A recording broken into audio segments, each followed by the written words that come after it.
Hello mga auntie, tara maglakbay, umakyat tayo sa bundok at mag-release ng stress.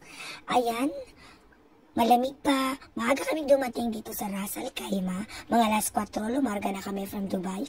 At yan ang mga makakasama namin sa pag-akyat sa bundok na walang puno. Ayan, nauna na sila.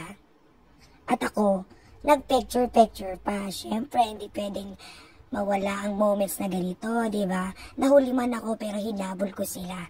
Ayan, syempre nagmamaganda. Nauna na ako dyan guys kasi sila pagod na.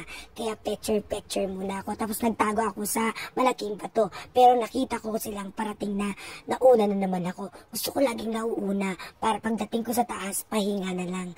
Ayan, malapit na ako. At feeling ko malayo pa sila. Kaya, ayan, nag-slow mo muna ako at naghahanap ako ng masisilungan. Ayan, may nakita na akong puno na bilang lang ang dahon. Ayun sila, ang layo-layo pa nila. Pero ako, nasa tuktok na. Hinahanap ko pa yung iba pero nawawala sila. Ang sarap ng feeling dyan kasi nakikita mo na yung view. Siyempre, ang beauty ko. Ayun pa lang sila. Ang layo-layo pa pero ako nakapagpahinga na. Puro bato ang nakikita dyan. Wala man lang puno na magbibigay ganda ng bundok. Kami lang talaga.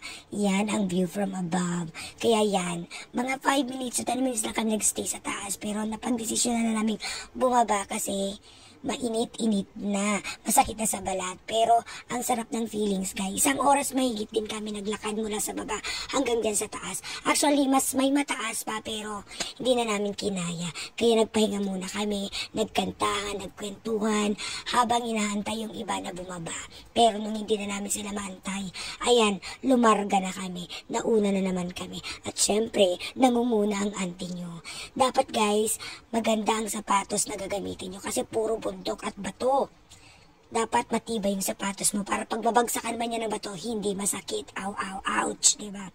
Ayan, pababa na kami that moment. Malamig pa yung hangin, pero mga alas 10 na yan, kaya masakit na sa balat ang sinag ng araw. Siyempre, dapat naka-hoodie ka, nakasalamin ka para to protect your skin at saka eyes. Aruy! Ayan, pababa na silang lahat, pababa na kaming lahat. Kaya yung iba naming mga kasamang umakyat pa dun sa pinakabundok, hindi na namin alantay kasi kami uuwi pa kami ng Dubai. Yan yung mga kasama namin, wala nang antayan dyan dahil naihina ako. Sige na, bye! Mama chup chup!